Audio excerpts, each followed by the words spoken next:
All right, let's start you off with the ongoing crisis in the Middle East, where U.S. Secretary of State Anthony Blinken is calling on Israel to prioritize the protection of civilians in its war against Hamas. The top American diplomat warned that all of Gaza is facing severe food insecurity as he implored Israel to provide more assistance to what he called a horrific humanitarian situation for the women, for children, for men. Our next report tells you more.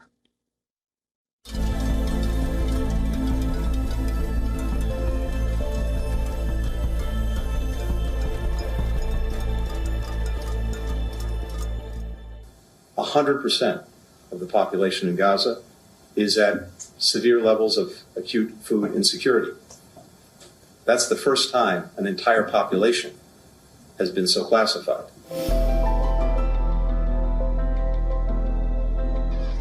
For days upon days, weeks after weeks, world leaders have been raising an alarm about the rapidly worsening situation in Gaza. And now, the top American diplomat is stating the stark truth out in the open. For the last 5 months, over 2 million people in Gaza have been victims to one of the most inhumane fallouts. The deadly and horrific attack by the Hamas on the one hand, followed by the ferocious response by Israel on the other. Millions of innocent lives are caught in the middle of a macabre war. There is no food, there are no medical supplies, and no permanent shelter over their heads. The Gaza crisis is worsening every passing day. Regional and global powers are trying to send humanitarian aid, but the meager supplies are nowhere enough. A UN-backed report on March 18 said the aid cannot sustain a population weeks away from famine. As per the Integrated Food Security Phase Classification, a famine can hit Gaza anytime between now and May.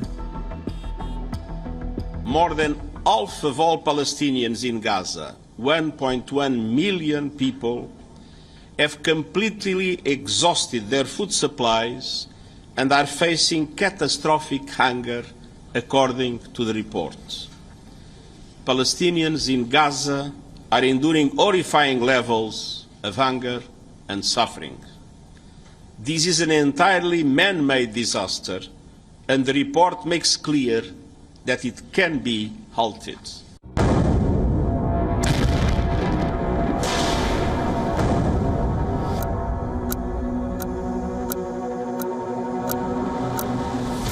Raising the alarm levels is Israel's planned Rafah incursions.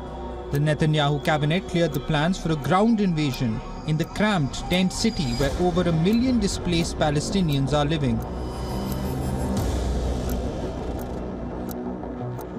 The Rafah threat was the top matter of the discussion between US President Joe Biden and Israeli Prime Minister Benjamin Netanyahu. On Monday, Biden held his first phone call with Netanyahu in 2 months.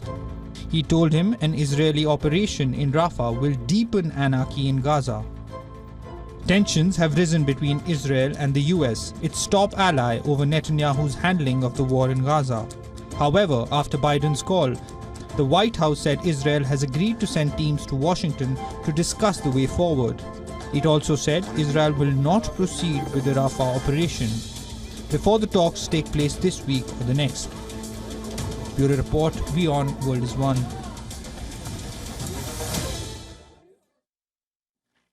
Okay, for more, we are now being joined by retired Colonel Rich Outson, a senior fellow at the Atlantic Council and the Jamestown Foundation. He's joining us live from Washington, D.C. Rich, great to see you again. The question many are asking is, will Benjamin Netanyahu change his stance? Will U.S. pressure work to stop or alter the Rafah operations?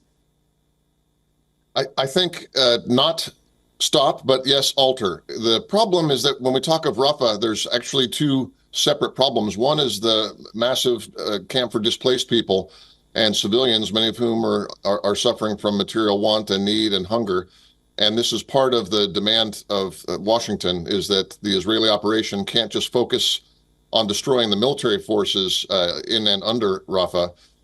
4 battalions of Hamas fighters that are still there, roughly 3,000 people by most estimates.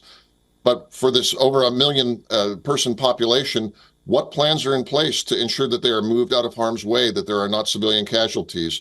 What is the comprehensive plan for relief after the operation? These are the kind of details that would constitute an important alteration that Washington is demanding. But the other part of the problem is under Rafah, and that is the fact that of all the tunnels and all the military infrastructure underground in Gaza, the thickest and the densest spot is in fact in Rafah. This is where most of the smuggling to and from Egypt has happened for decades now. So that is a tough nut to crack. So when Washington says go in small, do precise strikes, only counterterrorism, only high-value targets, Israel says if we do that, we're just leaving the problem in place. Anthony Blinken said that 100% of Gazans face famine.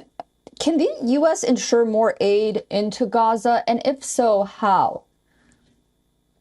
Well, there's a couple of ways that could be done. And one of them is started on a very small scale, sort of maritime deliveries coming from Cyprus. So aid goes to Cyprus, is inspected by security officials, then brought to an area where by boats. And I think there's an idea for a pier to be built over time that can be expanded. But to be honest, for the level of hunger and need in Gaza, that maritime option is probably not enough. There needs to be an opening, especially for northern Gaza, of either Karni or one of the other crossings there, so that massive trucks can come in. There is some aid still coming in from the south. The problem is that Hamas is instrumentalizing it and distributing it, and using this aid to cement its hold on the people. But the truth is, yes, the U.S. can and should be pressuring Israel and providing resources for both more land crossings of goods and to speed up this maritime option. Yeah, well, we do know that Israel plans to send a delegation to Washington very soon. We'll be keeping an eye on that as well. Rich, thank you so much for joining us on WION. I look forward to speaking to you again very soon. Thank you, Susan. For all the latest news, download the WION app and subscribe to our YouTube channel.